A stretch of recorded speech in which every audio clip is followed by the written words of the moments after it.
Yes, ma'am. Another concern about going to that park is that you have to cross about 7 lanes to get there. I don't know the timing on those lights, if that could be changed, but we've taken our grandkids over there, they're 8 and 6, and we keep them after school.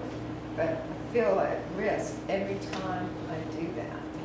You are such in luck because our fantastic Public Works Director happens to be the city manager too. And he is here tonight listening to you. And he knows more about streets, signal timing, and any infrastructure than you can imagine. I really like to be able to stay in the gated area because I feel safe here. Exactly. And when I go over there, not knowing, like Bill and I've talked about, what is it, Conrad? Yes. Because it's a different kind of group of people over there than what we have over here. Yeah, I totally understand. Yeah, you ever jumped in a really nice exotic car, luxury car, and you had a great drive, and then all of a sudden you got to get out of it and get back into your own car? Changes perspective, right? I understand it. That's what makes your community great. You have control, you have isolation here. It's not perfect. I don't think anything can ever be perfect, but there are some measures that honestly are why you choose to live here. So anytime you leave that, there's a mental component that goes with it. I will tell you where you're located in this western quadrant of the city. You're in the lowest crime area, basically per capita for us, excluding the fact that you're in 360. So, but crime knows no borders, so just remember that. And especially in this day and age with issues, criminals aren't stupid. Why risk doing a crime in an area that might be more dense and populated and bigger chance to get caught when you can maybe come to other areas that are less guarded and protected? Yes, sir. Yeah, so my daughter, who just left, is Penny Nadal. She's 16, now she's 17, and she's a runner on the high school track and cross-country team. She runs in Delaware Park all the time, and she feels completely safe. And she's a pretty bright kid, and she looks out for different things. But yeah, you'll find her there almost all the time. What about crossing the 7+ lanes? What's that? Has she had any problems crossing the 7+ lanes? The timing of the If lights? she's a runner, she has no problem crossing 7 lanes. Trust me. Oh, yeah. People walk across the street all the time. I walk pretty slow, and I don't have a problem going across it. It's usually about 45 to 50 seconds. Exactly. No, exactly. No, I It's understand. okay to stop you with the light to change again? Absolutely, It's absolutely. repaved, it'll be a lot nicer. Chief, Yes, sir. I know you're internationally acclaimed with regard to the program you started with Sergeant Cognac and Coffee with a Cop. There is here. Would you like to elaborate on that and what it is for the community that may not know about it here? I will do better than that. I will have one of the co-creators come up here and elaborate. Come on up, Sergeant Chris Cognac.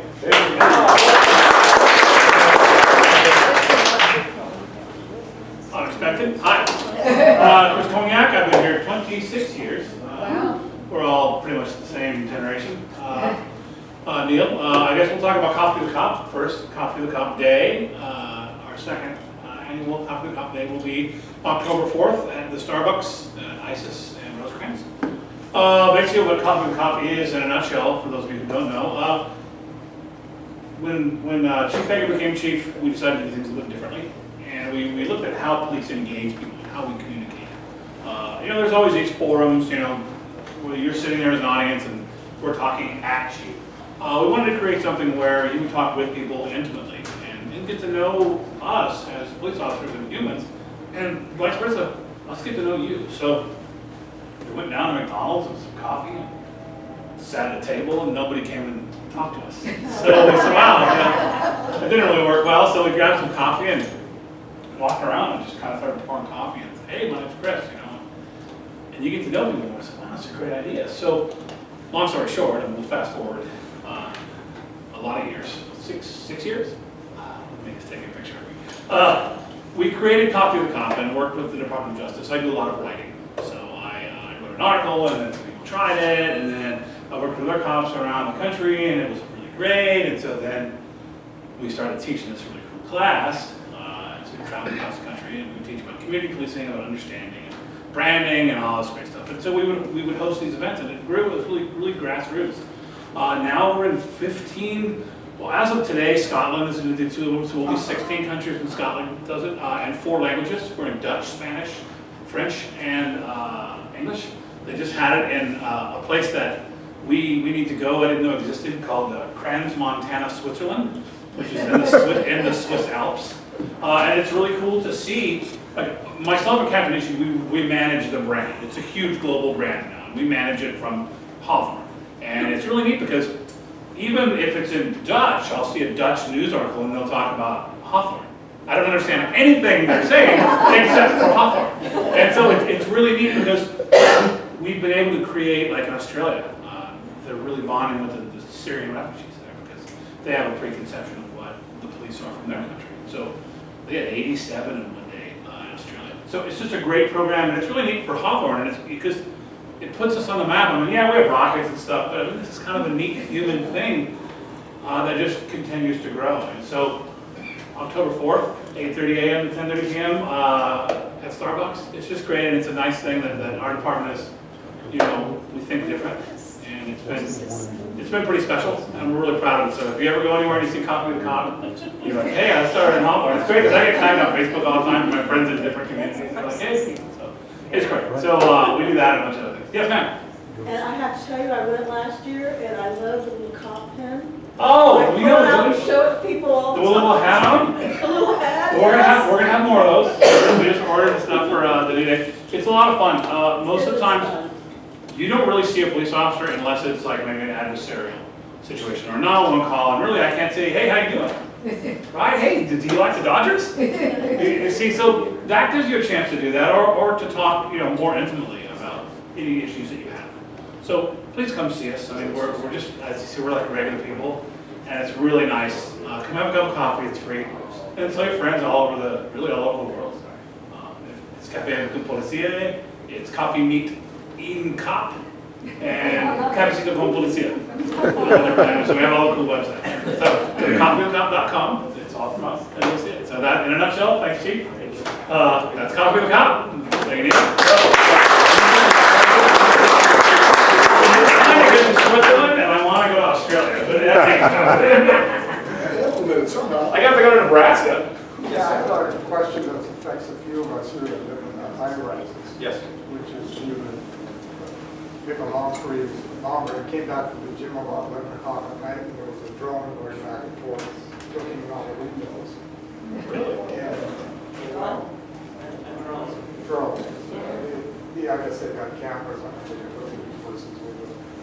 And I reported it to the guard, and he found it out several hours later, he still had it. Somebody lives in the county. But is that legal for them to do that?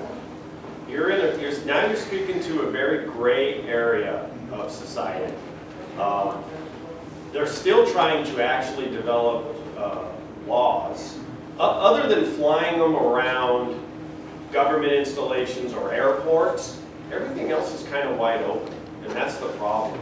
So flying a drone over your own property, or sometimes other people's property, isn't so much the issue. It's the ability to maybe film and record from a position that wouldn't be a normal public space for you to be in. But even for us, we're challenged because to go out and then literally go to the law book to say what you're in trouble for, a lot of those things don't even exist yet. So what would be probably advantageous, should this be a reoccurring type thing, call us.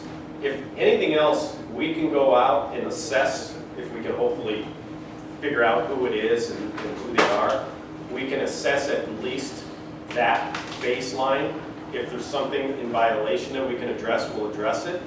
But worst case scenario, even if it's quote unquote okay for them to do it, we can at least make sure that the person maybe isn't a sexual predator, and this is their new advanced way to fly around things and do such and such. So we might stumble onto other things. But no, the police department, we don't even have a drone. I mean, it's so complicated now. Even A couple of police departments in LA bought them for legitimately, expressive issues, and all they've been is papered in their civil commission hearings as to being Big Brother and your spy devices and everything. So, Chief, let me address that, because we do have latitudes in here as a private community. We are aware of that. And we have the ability, with a complaint of a nuisance, to actually take action as a board against the nuisance, whatever a nuisance might be. Barking dog, it could be a drone. And we are aware of that, and we've deliberated what to do about it, because the person admitted to it and said they would stop. That doesn't mean they have, it doesn't mean they may not have done it again. yeah. But we have actually teeth we can put in that issue, compounded by the fact that we are in proximity to both Hawthorne Airport and LAX, and under FAA rules, you cannot fly a drone here without 5 different criteria checked off, which includes presumably approval from the airport manager, an FCC type license 7, and a bunch of other criteria that we've learned about. So we are hopeful that won't happen again, but if it does, we are prepared to deal with it. Good. So if that helps. Perfect. I want to do one more that isn't a popular topic, but what happened with the alleged attempted or murder suspect that was shot and then was incarcerated? What happened with that situation? The officer. The one here, shooting one? yeah, right. Oh, he was waiting trial. For murder? Yes. Okay. Well, he was being sought for murder. Right, yeah, there was a warrant. So he yeah. then got attempted murder of police officers and all the Got other it. counts with him. But, We won't he's in presumably court see him office. around, yeah. How's the officer? I'm glad you asked, because I was trying to get a great up-to-date answer for tonight, just in case asked. And I know he's doing fine. About 2 months ago-ish, he had not yet returned to work, but was expected to. But I actually have no contemporary update as of today. But he works in as a unit of one of the captain's share. He works in one of the metropolitan units, which is more of their special assignments for LAPD. So he's expected back to. My daughter and I watched it. Yes, yes. No, it was heroin. Ma'am, did you- This is very minor, but intersection of Rosecrans and Isis again, you said you got a light there, but there's a sign that says, do not turn left, 2 to 5. Everybody turns left, and I go, am I missing something? I mean, does that mean no turn left there, 2 to 5? It does, Okay, it does. everybody And you're not does. the only one who has issues. That's a great example of those signs being posted. They were posted at a time and a place and an era for certain traffic needs. That actually is part of a reassessment plan to see if some of the traffic control devices that surround our area here on the west side are still the best. I don't think it really needs to be Practice. there, but so I go straight. That goes way back since turn around and go when a back. lot of the development to be there wasn't even there. So it's just ignored. So, Yes, absolutely. Yes, ma'am. I remember a couple of years ago, this year, we asked about trespassers and what authority you have since this is private property. And there was something at that point that said if we wanted to have an arrest, one of the citizens here would have to do a citizen's arrest. Yes. Perhaps you could refresh my memory how that works.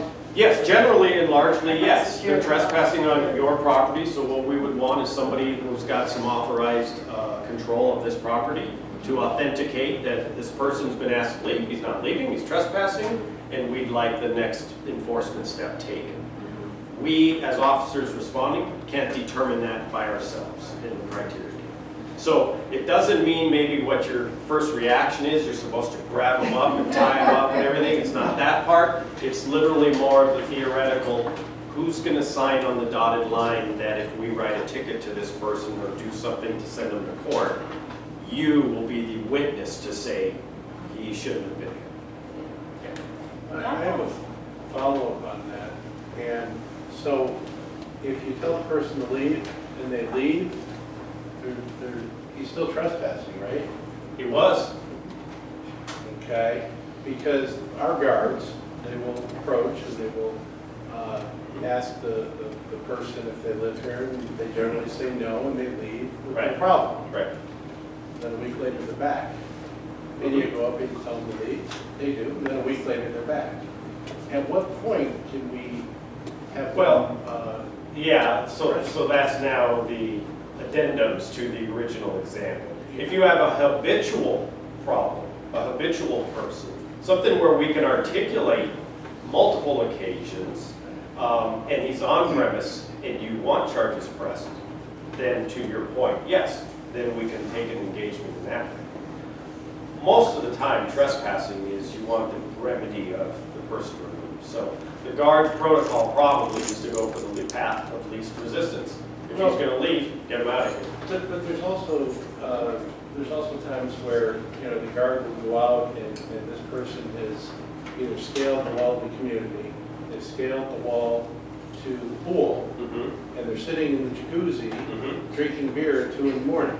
Okay. Well, that's jumping, jacuzzi. I mean, Yeah. my preference is to have that person arrested rather than just. Do you communicate that to the guard company and to the guards? Well, we haven't really gone that far. We're at the point where we just say, have them leave. Yeah. No, that's So not sounds true. like what they're doing. Yeah. In the last 4 weeks, when we began the enforcement action, we explicitly told the guard, if you know somebody who's a previous trespasser, you are to call Hawthorne Police and have them removed.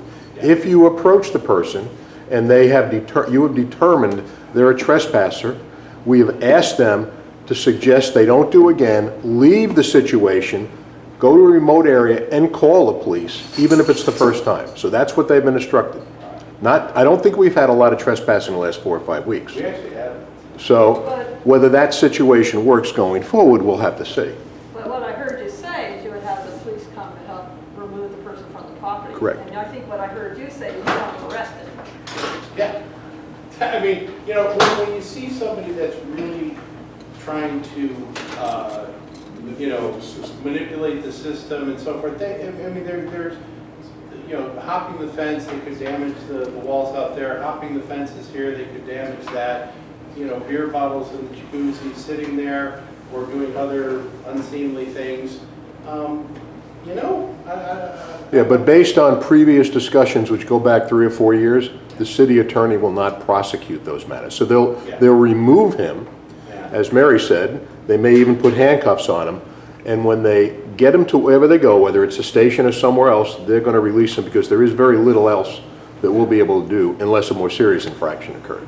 And we're happy to get to that point. And actually, that being said, there's very little of that now in the community as far as I can tell. I'm head of the security committee, and I have not seen tons of trespassers. The last bit of trespassers we had were the roof jumping kids, okay? And we took care of that. And so I don't think it's that random. Yeah, I think we're going to have to keep an eye on it. I would suggest you have a consensus of a standard and start with your guards that you pay to protect you and have them have a simple protocol. If it's a simple one-timer and they'll leave, then that's the remedy. I will tell you, courts, the culture of courts, the aversion is not to incarcerate, it's to remedy. So if you go out of your way to have somebody detained who would have just left, the court's not going to be happy that all this came to court when the person was going to leave anyway. So that they won't be as conscientious of the fact that, oh, he jumped 3 fences and whatever. The other asterisk I'd give you too is be careful, because in these communities, trespassing, I mean, there has to be, you know, no lawful purpose or no business purpose. And you have so many residents here, just be careful too of engagement, because maybe he's a friend of a friend or has been invited here. So then that's the gray area for my staff. Well, wait a second. You're calling us because he's a trespasser, but somebody over in Unit 10 is his friend who invited him here. So that's where a lot of the times you'll see, you know. The guards are very good about that inquisition ability and the ability to discern when that is a guest versus a trespasser. Good. I don't believe we have called you for situations that didn't really lend themselves to a specific problem. I don't have any recollection of that ever happening.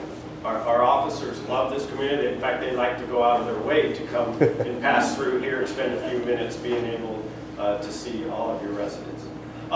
If there's anything more that I missed, let's do it. Otherwise, I want to get the city manager up here so he can speak. Again, many of us are going to stick around. I'm not going anywhere, so feel free. We can talk after. Yes, One observation, I think one of the reasons we don't have as many attending tonight as in previous times is that people feel safe. They're not upset about a lot of things that they were earlier and brought them out.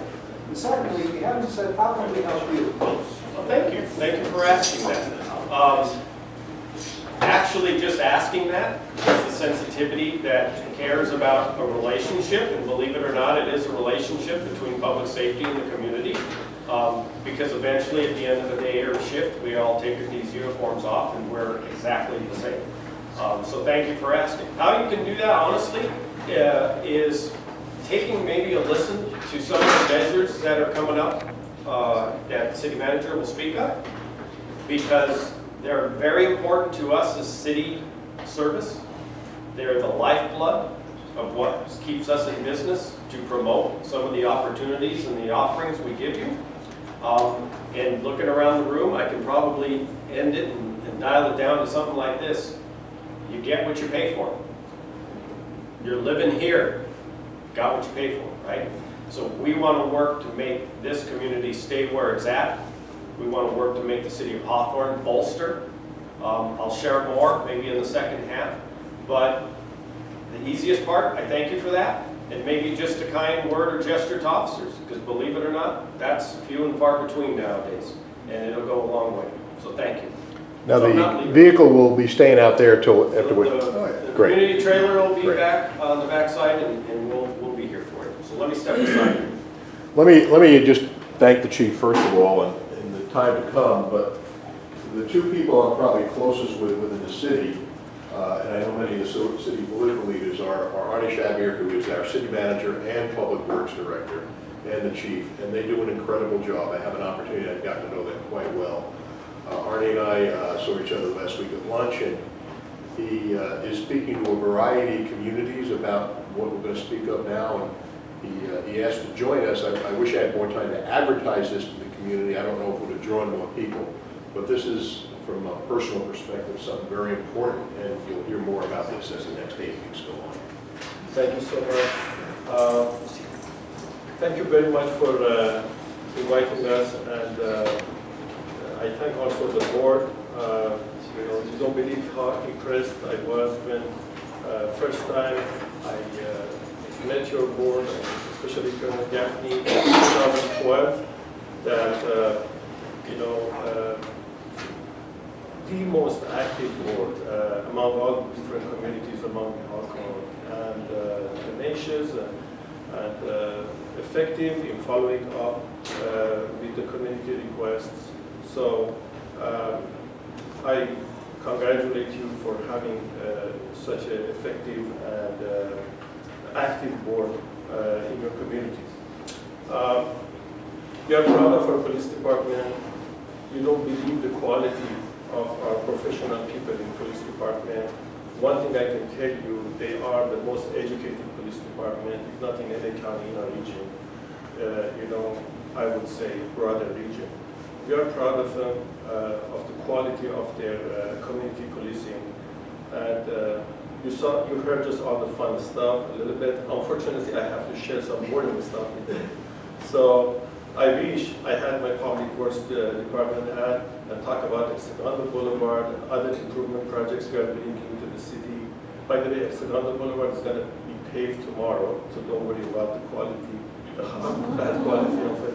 So that's how we do it. When we go and tackle even a highway like Hexagonal Boulevard, we go and we finish.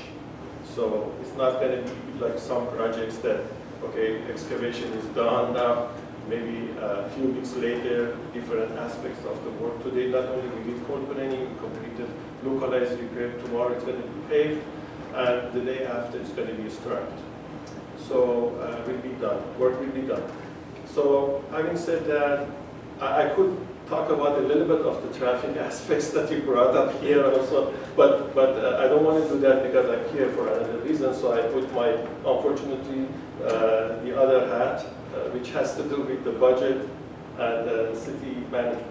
So how many of you heard about City Council putting a measure on upcoming election on the ballot? Okay, so some of you have heard about it. So City Council placed a sales tax 0.75% sales tax increase for November 7 election. And by the way, this is the only sales tax increase that Hawthorne is going to basically proposed in decades. We never had one. If you look at some other cities like Compton, Long Beach, Culver City, Inglewood, La Mirada, many other ones, they had their sales tax increase already anywhere from 4 years ago until last year. They successfully passed in our region, but we didn't do it. And so it is kind of past due, and I tell you why and how it came about. So, you know, you just don't have to look at all these numbers. The most left column, you see, for example, fire contract is less than 8 million in 08, 09. You know, we contract out our fire services to LA County Fire Department. But then you see, current year is 10.5, so it's like more than 2.5 million higher. Our liability insurance went up 500%, which is also something that is happening in the region. It's not only Stockholm. It's a consortium of various cities in the region that we have a pool that you know, all cities contribute for liability insurances, and it has been increased. It was increased quite a bit. So as you see, it is 1.8 million. Then healthcare obviously is another issue. As an employer, you all know that it became an issue in the past few years, that it went up quite a bit. We have contracts and obligations toward employees, and became enacted into law, and we have to provide those insurance, and went up quite a bit. On top of that, we had NPDES mandate. Have you heard about NPDES, National Pollutant Discharge Elimination System? It's a state mandate, stemmed from Clean Water Act, Federal Clean Water Act, that basically, it's a very noble actually cause. You prevent pollution getting into our ocean, into our coasts, which is very important for marine life and the quality of fish that we eat, and our next generations, our kids are going to eat. So it became a mandate. It's a state mandatory program that there is no funding for it. So that has been costing us $500,000 a year since 2014-15, and in fact, we spent quite a bit more. I don't know how many of you saw when Houghton Boulevard was under construction, that we actually turned the underground of the Median Center into an infiltration basin that basically 70 acres of land around the boulevard is discharging actually all this stormwater from rooftops and everywhere else. That includes toxic metals, it includes feces, animal feces, it includes oils, car oils, copper from when you apply brake to your car. All of these various pollutants, they all wash into that infiltration chamber that is installed, rather than going to the channels and to the oceans. So it's a noble thing, and we love to do these sort of projects. We did it based on grants. That was another mandate. And then, in addition, we had some loss of revenues. No, you're fine. Okay. We had some loss of revenues, RDA funds. After the collapse of stock market, Wall Street, you name it, real estate in 2008, it had its domino effect. So the state in 2011 started the dissolution of redevelopment agencies. The development agency was a tool always in local municipalities to contribute to development projects, to partner with developers, like Ocean Gate here, close by on Rosecrans Avenue, or Gateway project. These are examples of good redevelopment projects that was done through those sort of funding. We lost $15 million. The state just took it from us because the state had budget deficit. So all municipalities across the state of California, they had to basically deliver and hand in their redevelopment funds to the state, so the state can pass their budget deficit. And in addition to that, we lost $1.4 million of CDBG, Community Development Block Grant Funds. This is a program that not only helps with first-time home buyers in the city, it also pays partially for code enforcement. It also pays for half of our graffiti removal. Our graffiti removal crew in public works They wash and clean more than 4 million square feet of graffiti every year. So if they and they work non-stop 7 days a week. We have crew that works even on Sundays. If they stop working for a week, you will see a different Hawthorne. So this is how crucial these funds are for us. And in new, we can move forward. So we had some loss. This is showing those numbers. This is showing how LA County fire is going up in the past few years. This is showing how liability insurance is going up. Healthcare costs is going up. Okay, so back in 2008, 2009, our expense was $55 million every year of general fund. We are now at $67 million, and it shows the inflation rate. Inflation rate nationwide was 5.4% in the past 8-9 years. In our region is about 2%. So as you see, we still meet the inflation rate. That's how it went up, while other costs went up quite a bit. So how were we able to make this happen with those sharp increase in other expenses? I'm going to explain that, how we did this. With some acrobatic movements. So in 2009, we had $3.1 million deficit. So we had to sell a property, and then we had to impose 5% salary cut to our employees. And we had to impose 1% cut into their benefits. And we brought some public works contribution that I will explain later, very quick, right after this slide. As you see, in 2010, it went up to 4.8, fluctuates 4.2, 4.6, 4.8.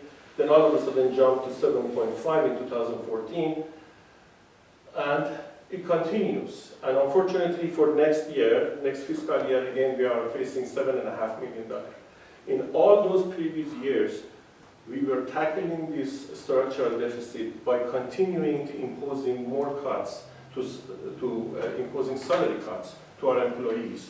And we started then freezing payout. Freezing payout meaning that an officer that report to duty on holiday, they don't get paid. And that's not what was happening in our city. And same thing with other employees, freezing their leave payouts, public works contribution, till we get to year 2015, unfortunately. That was one of the most difficult years in my career. By the way, I am public works director. I wasn't applying to be a city manager. I never wanted it to be. But unfortunately, in 2011, I had to do that.